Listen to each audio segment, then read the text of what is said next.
What is your bad point, Maui? Well, speaking of Elige seemingly trapped on complexity, my bad point is just that this guy's trapped on his roster, absolutely. I mean, Xantares has just been unbelievable for Eternal Fire, including how he played at the Cologne play-in, and they didn't even make it. They didn't even make it to the main event of Cologne. It's just insane that Xantares is playing at this level, and yet he's not on a better team also. So I guess the bad can be two things. It's one, Eternal Fire as a whole, and number two, the fact that Xantares isn't somewhere better, because if you actually look at the entire history of CS2 and you just do top 20 filter, you don't do anything else, Xantares, the only people that are higher rated than Xantares are Donk, Zaiwu, and Monacy.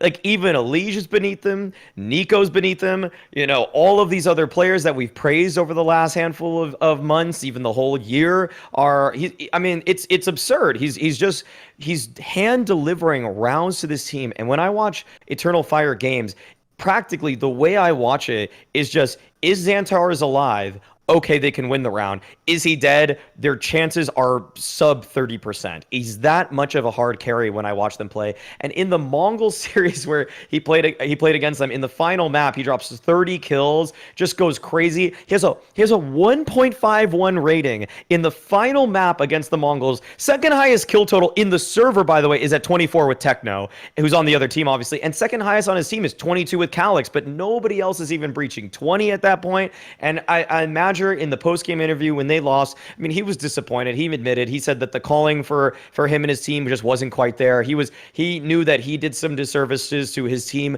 with the way that he tried to carry them through that one. And yeah, I mean, in an entire T-side half on Nuke against the Mongols, they got 4 rounds, and one of them was the pistol. So it's like, Xantares is doing God's work for this roster, and yet they're not even really a top 10 team. The only thing they really accomplished last season was a CCT Global Finals. Yeah. That was an online tournament, and yeah, they made a lot of money from that one. But really, if you're just talking about like pure firepower alone, pure individual skill, there is no reason that any English-speaking team should not want this guy. Like he could literally replace. Like Navi right now is for a lot of reasons, they're actually my number one team. Probably a little bit of recency bias there, of course. But I mean, but even they should just look at Xantares and be like, why not?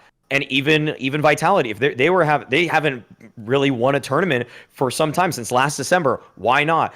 I mean, maybe G2 doesn't necessarily need Xantares because they got just a new, different entry fragger. But I'm talking like any team could use a player like this. And some people are almost setting their sights too low. They're just saying like, oh, if he just gets back on big, it's like, I don't really even want him to go there. Why is Falcons not sign this guy is my question, I guess. Why have they not just pulled out the check, like a blank check right now and just put this guy on their roster, because he would do work on their roster too. So yeah, bad point overall. Just Xantares just feels like he's trapped right now. Yeah, I mean, I think this is also, I think, something that he shows to be there and play with the Turks. And I think also from what I've heard, like they had tried a lot of new players during the years, and they came and left. And I think he has a hard time like accepting that maybe like if you will go into Turkish scene, then you maybe need to get some talents and learn them to play the game and have some patience. And I don't think he has that patience. So they just go back. I think they went back to Calyx and they just recycled old players, right? Because they don't want to go through the hard work, like find talent, develop the talent. So I think they're stuck in this until they reevaluate. And if you're gonna go for talents, you also need to create an atmosphere where you lend like the a good atmosphere where the talent players feel that they have the confidence to like do mistakes and evolve as players. So I don't know what to say. I don't know where they should go from here, but yeah. No, I mean, this is just Tabson all over again. This is fucking Keserato all over again. It's like these guys, you think theoretically, should be able to go anywhere. They're just so good. They look plug and play. You feel like you just drop them in because they're just shooting people in the head. Like, it's not even like we're talking about their style's unique or they're playing some unique role or the way they're set up. Like, Xantares literally just does like ridiculous, like FPL, like Xantares peak and shoots two people in the head with an AK and no one can beat him, even the other best riflers in the world. It's outrageous. But the problem is, at least those other countries, like I guess actually the Tabson one I have always had a problem with. I get the angle of like it's a cool story. Like I agree with Jumpy. If he really chooses to be there, what can we do? We can't mind control him to leave. And in this scenario, maybe he's just like, oh, I want to represent Turkey and all. Yeah, that's all good. The problem is, as people who appreciate the game though, we know what he could do. Like I'll give you the obvious example of someone who did leave. Imagine if after that one run at Cologne, Son Pius never left Movistar Riders. He's just still there to this day. Yeah, you know what? They'd have the same fucking career trajectory. They'd have the odd run. They could maybe crack a major one time. They'd be at the ESL Challenger events. Maybe they'd be in a semi-final. Who gives a shit? The point is, he'd have never done what he did in Ents, and you hope in the future. By the way, he's actually pretty good again in Falcons. He'd never be doing that shit. He wouldn't be on the big stage, would he? He'd just be a playing team, wouldn't he? That'd be the rest of his career. So I think for me, it's like I don't really say to these people, you have to leave. You can do what the fuck you want with your career. But the difference is, when you retire, I'm going to look back and go, fuck. Imagine if in those years you'd have been on Complexity, Fnatic, even better teams. I think he really could just be on like fucking Navi, by the way. I know right now everyone's going to be riding him because he's doing well at this one tournament. Bro, I think if you'd have put Xantares in that spot, you could have fucking cooked. Again, I have no idea if he'd fit Blades, tactics, all that. No one can know any of that shit, but he just looks so good because to me, he just is their teammate. Like, I tell you what, a lot of my shit talks fucking aged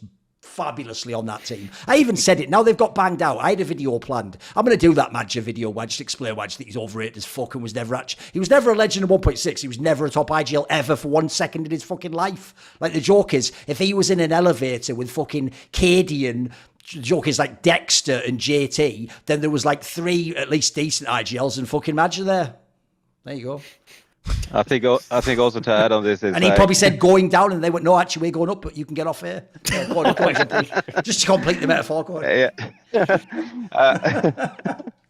I think also like from, if I'm gonna see it from his perspective, like he went international, but he went international in a German team. Yep. So it's not like pure international. Yes. And it was not also a super team, So maybe he had bad experience, and then he's like, okay, didn't have the results I wanted. I didn't feel comfortable doing it in English. But at least now he has the experience, like playing and communicating in English. And his stock is still high, so he could get like a good team, and really do the international team seriously, Yes. But I think it's up to him, like if he wants it or not. Oh, 2 quick other things. I'll tell you another reason it's a tragedy. Because, bro, I would bet, I can't say no, but I would bet he gets paid fuck all in that team. Like, I bet it's outrageous how low their salaries are. Like, I put it this way, I reckon their salaries, Jumpy, are at like 2015 levels. If you think about what people used to get paid back then. I'd be shocked if it's 5 figures. I would think it's 4 figures if I had to guess, pure speculation, just knowing the past of some of the shit going on there. And then secondly, the last thing I'll throw out there as well is I do think this happens to Tabson and to Keserato. One thing we can't possibly know because we're not in their scene is I actually do bet there's a lot of pressure on them to stay. Because they also know what team would we have if these guys left, and then they wouldn't represent our country, and our country would go down, right? So unfortunately, that's one of the fucking harshest things right there. People like Nico don't get, no one from Balkan Range is like, Nico, what are you doing? But I think he would have that vibe of like, you're a traitor, like what the hell, like you were supposed to stay with us. So again, this is the outside of the server intangible things you can't account for, unfortunately. We're just saying, if you look at the guy in the server, I'd love to take that guy and drop him in a bunch of teams. Like genuinely, I agree with Maui. If you give me even the top 10, there are so many top 10 teams I would probably try him in. I think he's fucking sick. And I just think his talent's like, fuck, one time fluky making a top 8 and getting straight banged out. This guy should have been in like a semi-final by now. By the way, he probably should have won like a smaller tournament with his skill set. Like, he's a good player. He always had the skills. And the difference is, I thought he wasn't online way back in the day. That was 10 years ago. He's got over that now. He's fucking sick online now. He's really good. See more cool, funny, interesting clips based on topics from my content? Well, subscribe to this channel then, or, be a pleb and don't.